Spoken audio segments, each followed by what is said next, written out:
passer du rêve à la réalité. Le rêve est permis, dit l'adage. Rêver, ce n'est pas l'inverse de la veille, mais selon les mots du philosophe Edmond Husserl, un mode anormal de veille. Rêver, ce n'est pas fermer les yeux, mais les ouvrir sur ce que de jour nous cherchons à fuir ou n'osons pas avouer. Ici, nous rêvons debout. Le rêve serait-il de se projeter dans un monde irréel que nous voudrons bien rendre réel, ou alors traduire en réalité? Parlant de réalité, elle est tout autre chose. La réalité, c'est l'instant présent. C'est ce que nous vivons en ce moment. Du rêve donc à la réalité, le fossé peut être grand ou moins grand, selon notre perception des choses ou selon notre état d'esprit.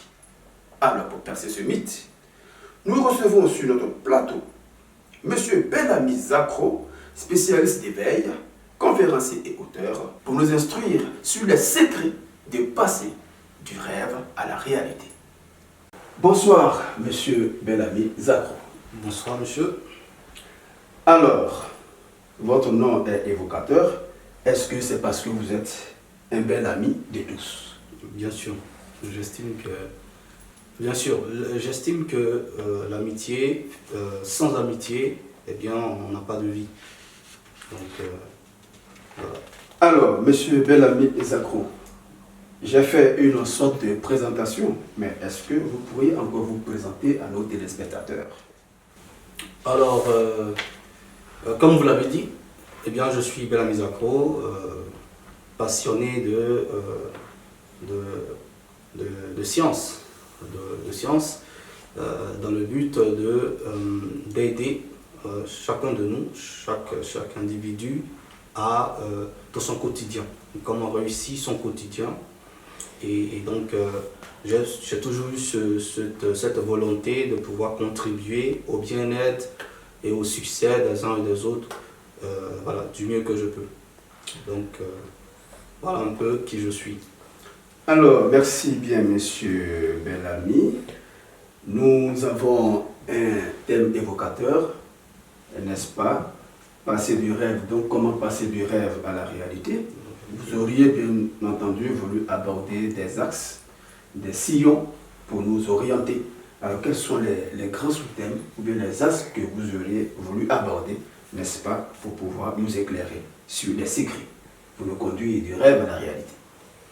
Alors, je dirais, j'ai bien envie de commencer par ce que les scientifiques appellent l'effet de l'observation.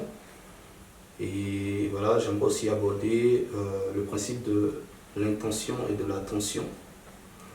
Et le matérialiste et le créateur.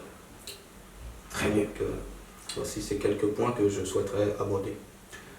Alors, pour nous, citoyens lambda, qui n'avons pas le secret que vous avez, alors, c'est quoi l'effet de l'observateur? L'effet de l'observateur, c'est un phénomène que les scientifiques ont qualifié d'effet de l'observateur parce que c'est juste le fait qu'un individu, lorsqu'il observe quelque chose consciemment, c'est-à-dire quand il pense à quelque chose, les scientifiques on va dire d'après les recherches, il se passe quelque chose dans le monde atomique ou le monde subatomique, donc qu'on appelle souvent le champ quantique. Quand quelqu'un, quelque part sur la Terre, se met à penser à une chose, donc à observer cette chose consciemment, donc à porter son attention sur cette chose, il se passe quelque chose. C'est qu'il apparaît dans le champ quantique des électrons. Des électrons qui sont le premier maillon du passage d'une chose abstraite à une chose concrète. Donc le premier maillon de la réalisation d'une chose qu'on a juste observée dans son esprit. Donc lorsque quelqu'un observe une chose consciemment dans sa pensée, les scientifiques disent que c'est un acte de création. Il apparaît dans le monde invisible quelque chose mais qui est toujours sous forme, qui est encore sur la forme subatomique, donc électrique ou alors, comment dirais-je, énergétique. Donc c'est ça l'effet d'observation. Est-ce qu'on pourrait dire que c'est par là que le rêve commence? Oui, bien sûr, parce que, voilà, justement, celui qui rêve, c'est quelqu'un qui a quelque chose, une idée, d'accord, une intention. C'est quelqu'un qui veut voir quelque chose qui n'est pas encore dans sa réalité, prendre forme dans sa réalité. Donc, il a une idée qu'il veut rendre manifeste dans sa réalité. Donc, effectivement, c'est le commencement du rêve. L'effet de l'observation, l'effet de l'observateur, c'est le commencement du rêve. Une personne qui rêve est une personne qui est en train de observer. Donc, voilà.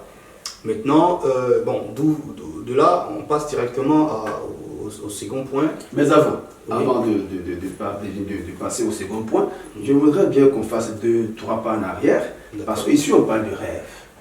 Mais on rêve aussi quand on dort. Est-ce que c'est de ça qu'il s'agit? C'est-à-dire le flux de nos pensées et les scènes et les images qui se produisent pendant nos rêves, tandis que nous sommes en train de dormir? Ou alors nous parlons du rêve sur les deux pieds, étant en éveil? Alors, c'est pas exactement le rêve qu'on fait quand on est couché sur son lit la nuit, quand on rêve. Moi, j'appelle ça plutôt on va dire des rêveries, ou alors voilà, des rêveries. Mais le rêve, c'est ce qui nous pousse, justement, comme le disait quelqu'un, à ne pas dormir. Donc, ce à quoi on pense tellement, d'accord, on tient tellement que ça nous empêche de trouver le sommeil.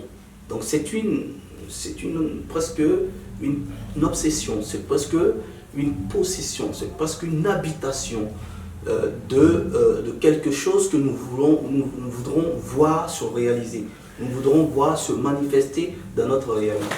Donc, on ne peut pas dire que c'est ce qu'on fait, le rêve c'est ce qu'on fait lorsqu'on est couché, lorsqu'on est endormi. Non, ça n'a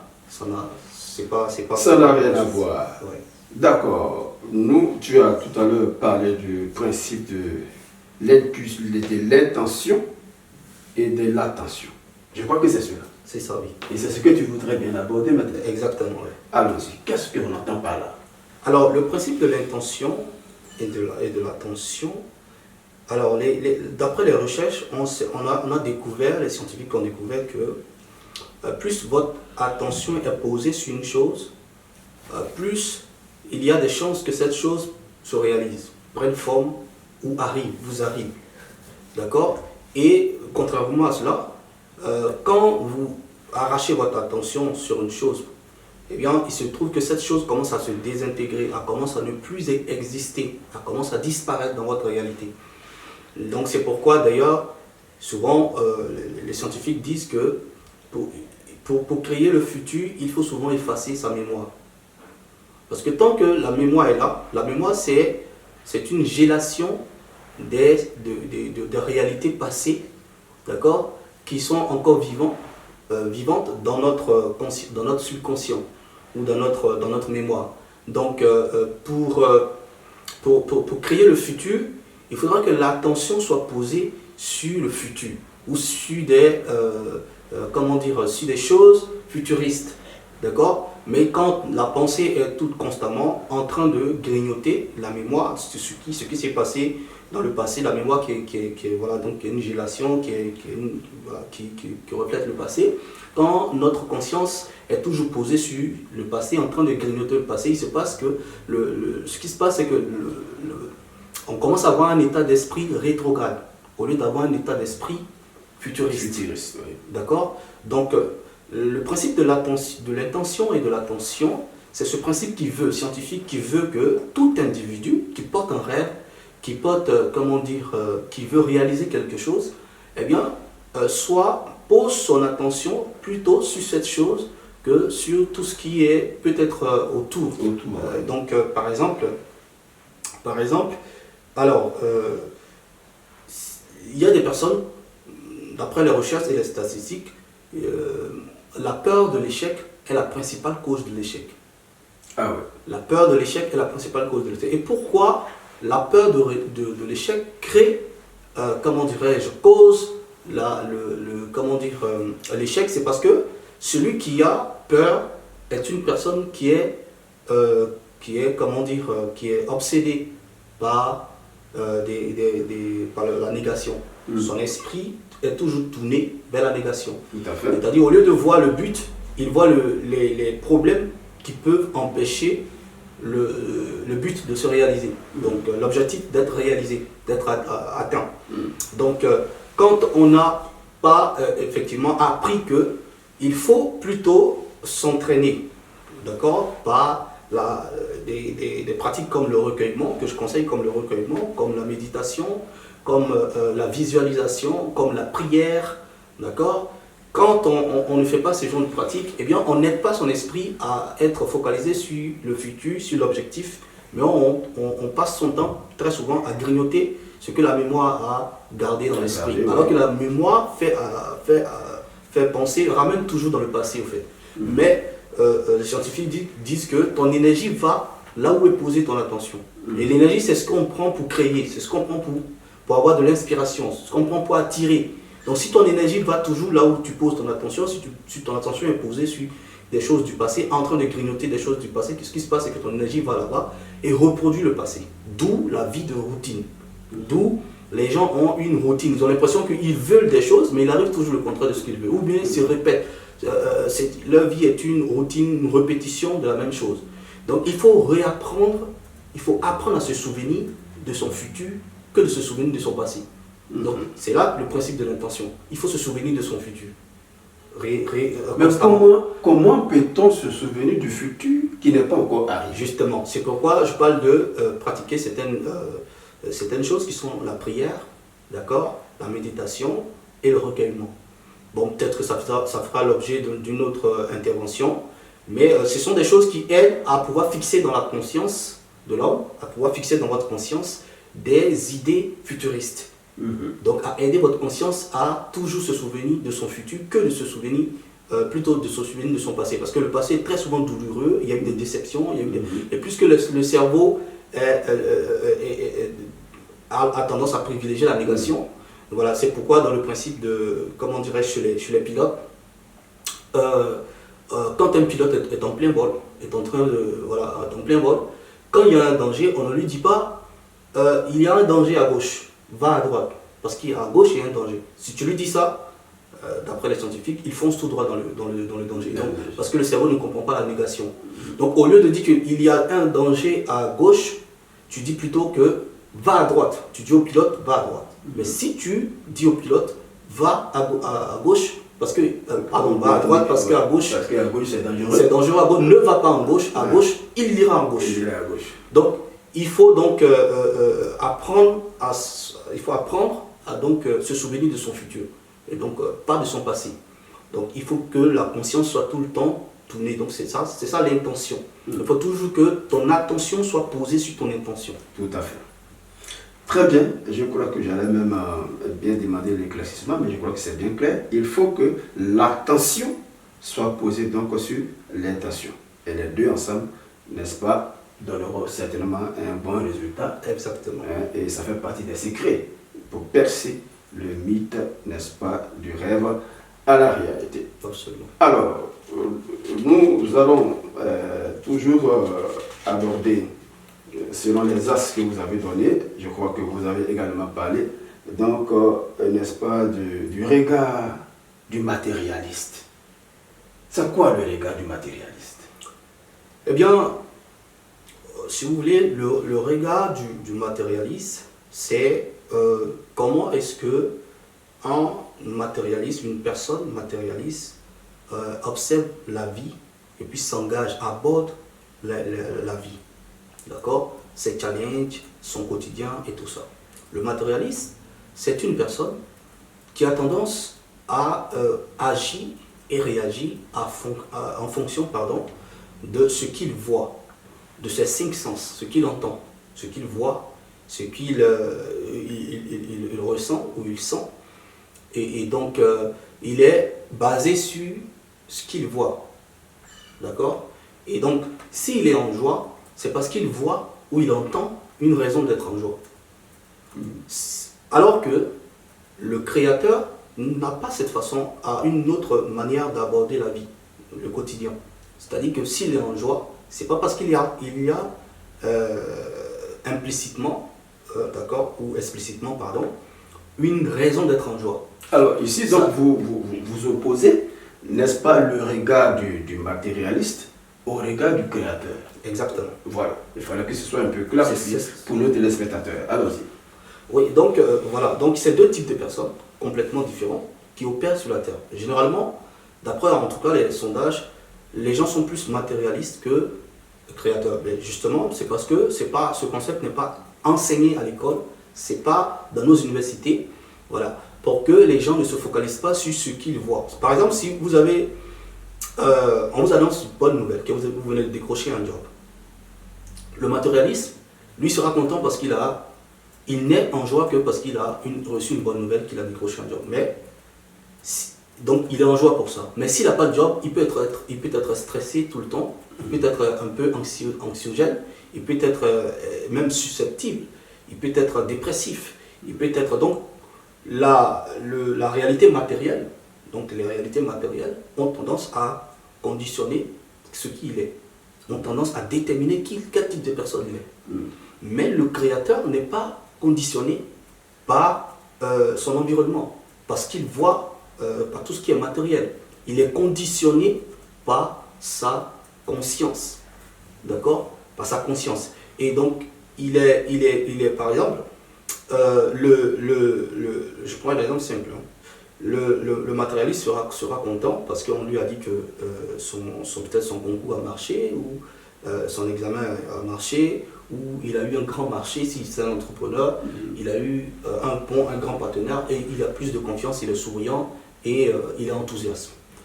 Mais le créateur, par exemple, peut être sans job. Mais parce qu'il sait qu'il est créateur, et non pas une personne qui subit les réalités, son environnement, mais qu'il est celui qui contrôle son environnement. Il n'est pas contrôlé par son environnement, il sait qu'il est conscient que c'est lui qui appuie le bouton, et son environnement prend la couleur qu'il a choisie. Donc lui, il n'a pas de bonne... Il est peut-être une personne qui n'a pas de job, d'accord, qui n'a pas de travail. Mais tu vois qu'il se lève, il est souriant. Et il va même, regardez c'est que la démarche, il va même jusqu'à aller toquer à la porte d'une agence immobilière pour demander dans tel quartier, est-ce qu'il peut avoir une maison dans tel quartier, il aimerait avoir une maison, et quels sont les prix, etc. On dit qu'il n'a pas les moyens. Il n'a pas encore les moyens. Il rêve grand. Voilà, il est parce que il sait que c'est lui qui crée. C'est pas son actualité, c'est pas son environnement, c'est pas ce qu'il voit qui conditionne son devenir, ce qu'il deviendra. Il sait que c'est lui qui est auteur et acteur de son destin. Donc il rentre, il va même dans un magasin de costumes, et puis il commence à observer, regarder, il visualise déjà quand il va avoir son premier entretien, quel costume il va mettre. Mais ce n'est pas encore sa réalité. Mais le matérialiste attendra d'avoir un coup de fil qui dit, bon, tu as eu avant d'aller chercher un costume à mettre pour se présenter. Mais le créateur, il va déjà voir le costume et se présenter. Donc, vous voyez, c'est deux approches différentes complètement de la vie, deux façons d'aborder la vie. Donc, pourquoi le matérialiste, il agit ainsi, d'accord, il est conditionné par son environnement, parce qu'il ne comprend pas que c'est lui qui décide, c'est lui qui doit contrôler son environnement. Il a le pouvoir. Nous avons tous le pouvoir de devenir tout ce que nous voulons et de créer n'importe quelle réalité que nous voulons. Nous avons les capacités, parce que ce n'est pas une question de foi simplement, mais c'est de croire que, c'est d'être conscient que nous avons été dotés de facultés qui nous permettent de pouvoir créer. Nous sommes à l'image du divin. Voilà, donc du créateur. Nous sommes co-créateurs. Voyez-vous, nous avons des capacités illimitées. Nous pouvons faire plein de choses. Et quand tu es conscient de cela, ta situation ne conditionne pas tes humeurs. Ta situation actuelle, présente, ne conditionne pas tes humeurs, ne conditionne pas ta façon d'être, ne conditionne pas tes choix, tes décisions, là où tu vas et tout ça. Donc le créateur, c'est lui qui est plus conscient de cette réalité, qui est conscient qu'il est comment dirais-je, il est un créateur, il est celui qui engage, il est celui qui contrôle, il est celui qui décide, il est celui qui... Voilà. Donc, peu importe sa condition actuelle, présente, eh bien, ça n'a pas d'effet sur lui, sur son humeur, sur sa personnalité et tout ça, parce qu'il sait qu'il est créateur, qu'il peut créer tout ce qu'il veut. Si tout simplement, il prend conscience de ses qualités, de ses compétences, de ses capacités illimitées. Nous sommes des êtres illimités avec des capacités illimitées. Et d'ailleurs, les scientifiques disent que l'homme n'utilise que 10% de ses capacités intellectuelles. L'homme, nous tous en général, nous n'utilisons que 10%. Même les surdoués n'utilisent que 40%. Atteignent entre 30 et 40% les surdoués. Donc du coup, cela montre un peu, donne un peu le tempo, montre à quel point nous ne sommes pas conscients de nos capacités, nous n'utilisons pas tous nos pouvoirs. Alors, pour ainsi dire, si je comprends très bien ce que vous êtes en train de développer, est-ce que cela veut-il dire que quand on rêve, il faut y mettre la foi, c'est-à-dire voir la chose déjà réalisée, quand bien même qu'elle n'est pas encore physiquement réalisée, Oui. et puis attendre la concrétisation. Est-ce que en clair, c'est ce que cela veut dire? Exactement, c'est un peu ça. Il faut apprendre à voir la fin que de regarder le processus. Voilà. Parce que quand vous regardez le parcours, le processus, je crois que c'est Martin Luther, cette pensée de Martin Luther, ou je ne sais plus qui disait que pas besoin de voir la porte avant de faire le premier pas sur l'escalier. Donc, mais si vous prenez l'escalier, il vous conduira à la porte. Donc, c'est ça, c'est ne pas se focaliser sur le processus, ne pas se focaliser sur les problématiques auxquelles vous pourrez être exposé lorsque vous engagez un rêve, lorsque vous engagez un projet. Ne vous dites pas par exemple que, eh bien tiens, je vais, peut-être si vous me le permettez, une autre fois, nous allons aborder un sujet qui me tient à cœur, qui est le principe, le concept de l'acceptation. Le concept de l'acceptation, ou plutôt le concept de l'accueil. Donc il faut accueillir les choses dans son cœur, il faut accepter. Tant que vous n'acceptez pas une réalité, elle ne peut pas devenir votre réalité. Ça, c'est vrai. Par exemple, un homme peut croire que dans 3 ans, il aura 1 million dans son compte bancaire. D'accord? Il lui sera fait. Effectivement, il est capable, effectivement, il arrivera à le faire.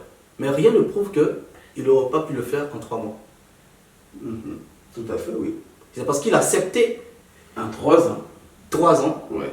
Son cœur est plus à l'aise avec 3 ans. Avec le fait qu'il va pouvoir l'accomplir en 3 ans. Son cœur accepte ça. Donc, dans cet enseignement, je montre que j'essaie d'expliquer comment accepter, comment aider son cœur à accepter certaines choses. Parce qu'on peut beau vous dire une chose, non, si tu crois, non, comme le coaching, la motivation, on peut vous en dire plein de choses, mais ça n'a pas de sens tant que vous ne l'avez pas encore accepté. Intériorisé. Vous ne l'avez pas intégré. D'accord? Et c'est quand c'est intégré que le cœur s'ouvre. Parce que ça se voit même, c'est parce que voilà, les scientifiques, les chercheurs, ont fait des démonstrations où ils ont des câbles qui, quand on met sur vous et tout ça, puis on regarde. Quand vous n'acceptez pas quelque chose, votre cœur se serre. Quand vous n'y croyez pas. Quand on observe votre cœur, ça se serre. Mais quand vous acceptez quelque chose, votre cœur s'ouvre. Ouais. Votre cœur s'ouvre. Et ce phénomène explique, et même j'explique souvent que votre rythme cardiaque montre un peu ce que vous croyez. Voilà. Quand je dis 10 millions d'euros, et que s'il y avait des capteurs, s'il y avait des choses tel que ton cœur va, le rythme que dit le plus la cœur vérité. bat. Voilà, c'est pourquoi je dis souvent que les sentiments, puisque le cœur est le siège des sentiments, les sentiments disent plus la vérité que les pensées. C'est ça, ouais. Tu peux penser à quelque chose, mais tu te mens à toi-même. Tu peux confesser que tu es toi. Mais ton cœur, lui, lui dit la vérité. Il ne peut pas. Parce que voilà, si on observe ton cœur, on met les capteurs, puis on voit, quand tu dis la chose, est-ce que ton cœur il est à l'aise avec cette idée-là? Bah, on sait que c'est faux, c'est vrai. D'accord. Monsieur Ben-Ami Zakron, alors de votre parcours, bien des expériences que vous avez connues, est-ce que vous avez l'impression que les hommes arrivent à réaliser leurs rêves? Alors oui et non. Parce que il y a quand même des gens qui réussissent, qui nous inspirent, tous, qui sont des modèles. Mais il y a plus de travail à faire pour aider les uns et les autres à retrouver le niveau des autres. D'accord? C'est plus l'éducation. Voilà. Comme je le dis, je suis passionné d'éducation scientifique pour réussir son quotidien, aider les gens à réussir leur quotidien. Donc, je me dis que plus les gens seront éduqués, d'accord, plus les gens pourront être... Donc, mais malheureusement, l'éducation n'est plus accessible. Ou alors, il faut payer des sommes vraiment, pour pouvoir avoir accès à certaines universités, certaines écoles, accès à certaines conférences même, d'accord, à certaines conférences, pour pouvoir écouter certaines choses. Donc c'est là que se trouve le problème. Si tout le monde avait les moyens de s'acheter des livres, de participer à des conférences, de voyager, avait la liberté de voyager, par exemple, je prends l'exemple de l'Afrique et de l'Amérique latine, les gens n'ont pas la possibilité de voyager facilement comme en Occident. Parce qu'il y a les systèmes de visa, il y a les systèmes de monnaie, des monnaies qui sont plus élevées que d'autres, qui ne permettent pas aux autres d'avoir les mêmes possibilités. Parce que le voyage, c'est une forme d'éducation. Et je crois que la forme d'éducation la plus poussée, parce que le cerveau, il privilégie plus ce qu'on voit que ce qu'on entend. Donc si tu vois la chose, par rapport à ce qu'on t'enseigne, ce que tu vois, ça parle plus, ça a plus d'impact. Voilà, donc la vue est plus rapide que l'apprentissage. C'est ça. Donc voilà. Alors, vous avez tout de suite abordé, c'est-à-dire vous avez sorti le mot Afrique, parce que j'allais en arriver là. Selon mon observation de tous les continents qui existent, l'Afrique semble, c'est même pas semble, mais l'Afrique est en retard en termes de développement, en termes d'évolution globale dans ce monde, n'est-ce pas, qui évolue. Alors, est-ce que cela veut dire qu'il n'y a pas de rêveurs en Afrique qui parviennent à traduire leur rêve en réalité, ou bien l'Afrique est-elle cantonnée dans ce rêve qu'on pourrait apparenter au rêve du sommeil et non le rêve debout? Alors, ça c'est une question très intéressante qui ouvre en même temps plusieurs angles. Voilà. Mais moi je dirais que il y a de la motivation. De ce que je vois, la jeunesse africaine aujourd'hui a beaucoup de motivation. Donc voilà, c'est pour moi une lueur d'espoir, c'est pour moi, une démonstration de leur volonté.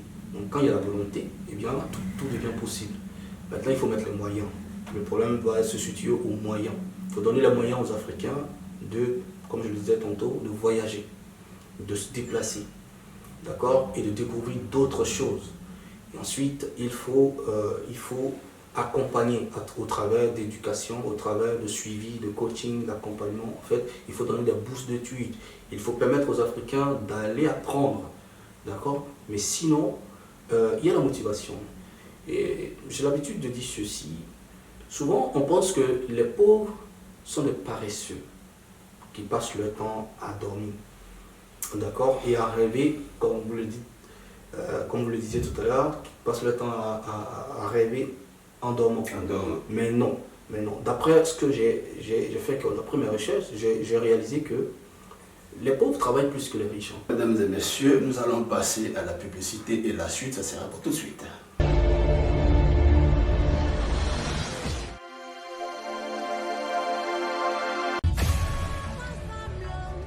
Eva Clarence. Eva Clarence Paris, la meilleure révolution cosmétique des laboratoires Evalis, spécialement conçue pour les peaux noires et métissées afro-caribéennes. Notre gamme de produits, notamment Noblesse d'or 24 carats, est fabriquée à base de cultures de qualité telles les épices africaines, l'aloe vera, les nanoparticules d'or et bien d'autres. Eva Clarence, créée depuis le 28 août 2004, défie toute concurrence en matière de cosmétiques, gommage en profondeur, régénération de la peau, protection contre les rayons ultraviolets du soleil, traitement des zones abîmées élimination des taches, élimination des peaux mortes en douceur. Avec Eva Clarence, c'est une peau éclatante, brillante et bien protégée. N'hésitez pas à nous contacter pour tous vos besoins dès maintenant.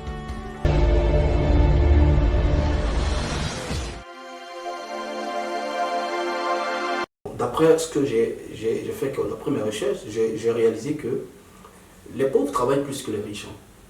Les pauvres, les hommes pauvres, les hommes qui ont des difficultés matérielles, travaillent beaucoup plus que les riches.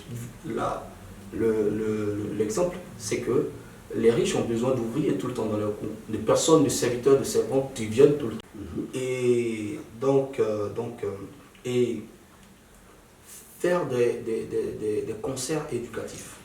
Des concerts éducatifs. Donc, dans chaque ville, par exemple, chaque village, il doit y avoir, comme d'ailleurs ça se faisait auparavant en Afrique.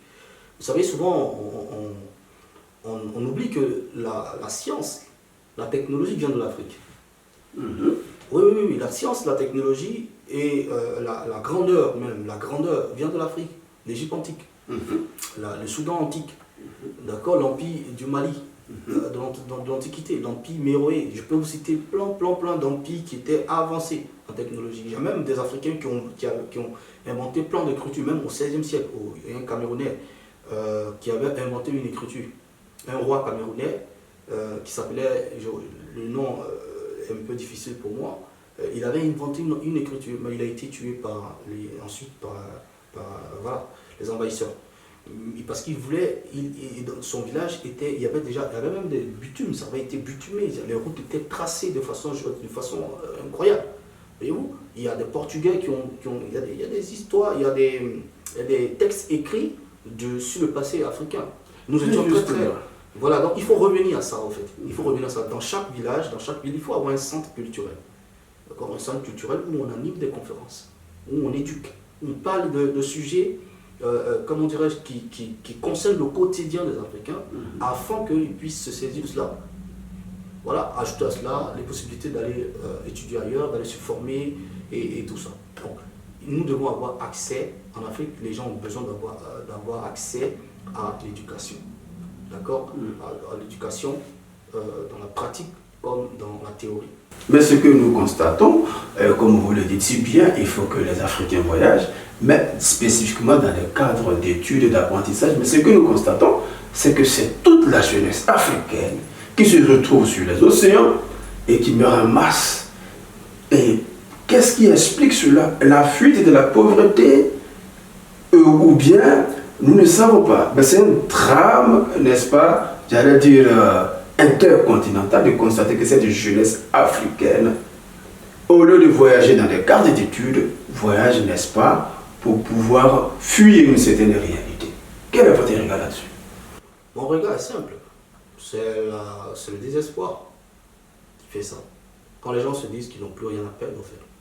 Tu dis que de mourir dans l'océan et mourir... Et comme le dit un adage, mieux vaut mourir à essayer que de pourrir à ne rien faire. Ah ouais. Donc je crois que c'est un cri de désespoir. C'est ça. Nous tirons vers la fin de notre entretien.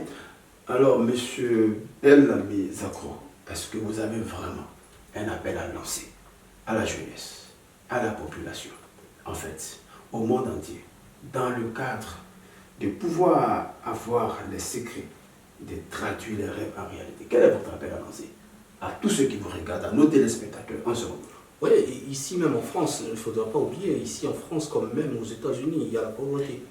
Contrairement à ces belles images qu'on nous montre à la télé, partout dans les pays développés ou sous-développés ou pauvres, il y a des pauvres. Il y a des cris. Quand vous voyez la quantité, il suffit de regarder le nombre, le pourcentage de riches, de personnes considérées comme riches dans les pays riches dits développés.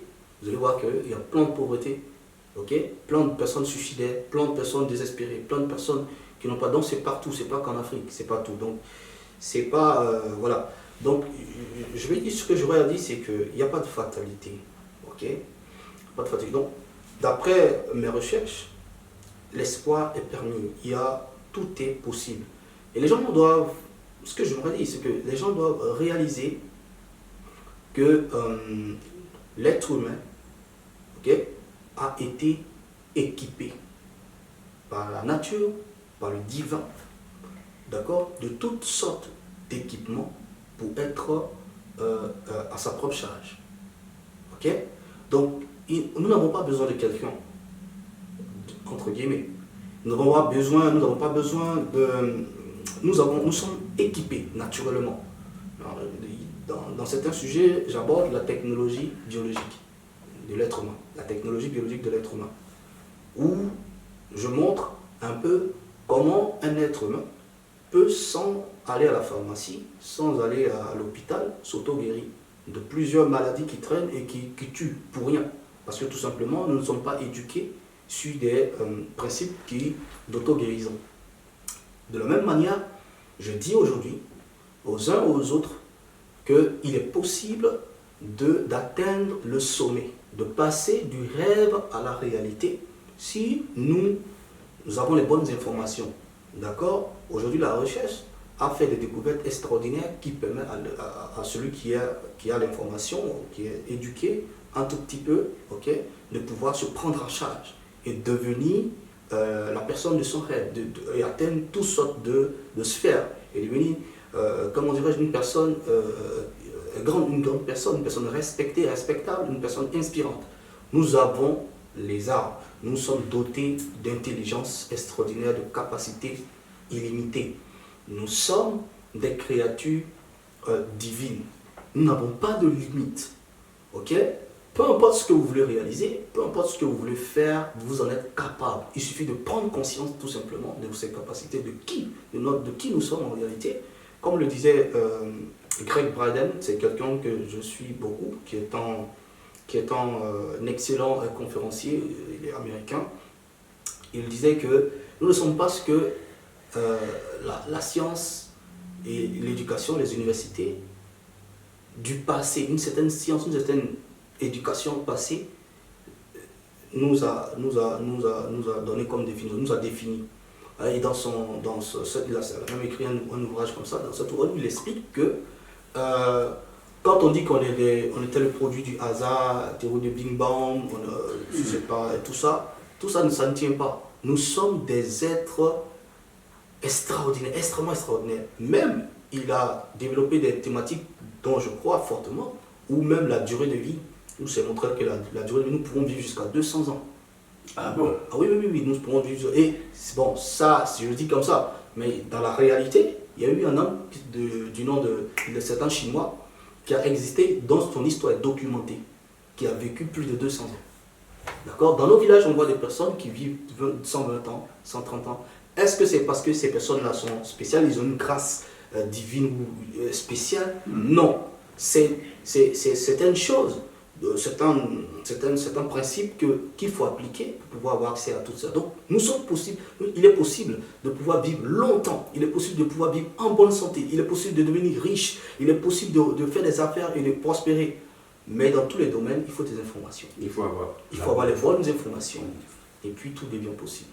Donc, ne désespérons pas, tout est absolument possible. Il faut aller chercher les bonnes informations. Et puis, se réaliser. Voilà, mesdames et messieurs, il faut avoir la bonne information. Tout est possible, le rêve est permis. Mais alors, avant de rêver, commence par observer. Et c'est le début du rêve. Et avec tout ce qui accompagne, n'est-ce pas, la capacité de réaliser le rêve, il faut y mettre la foi, parce que en toi, il y a le divin. Et le divin, n'est-ce pas, qui est le créateur, te permet de rêver, de croire, et tu verras cela s'accomplir. Il ne faut pas s'arrêter, n'est-ce pas, aux premières difficultés, mais il faut croire que les difficultés sont derrière nous. Nous allons dire merci vraiment à M. Bel-Ami Zako, je vous en prie, qui nous a instruits et qui nous a apporté les secrets tels notre attention doit, n'est-ce pas, accompagner notre intention dans la réalisation, n'est-ce pas, de nos projets. Alors, l'appel est lancé à tout le monde, à toute l'humanité, bien entendu aussi à l'Afrique, que l'espoir est permis. Rien n'est encore gâté pour parler comme les autres. Tout est encore possible tant que Dieu nous donne le souffle de vie. Et merci, chers téléspectateurs. Merci d'avoir suivi donc ce temps d'antenne. Et nous serons toujours là pour vous, chaque fois que le devoir nous appelle. Merci beaucoup. Merci, M. Belami Zako. Merci.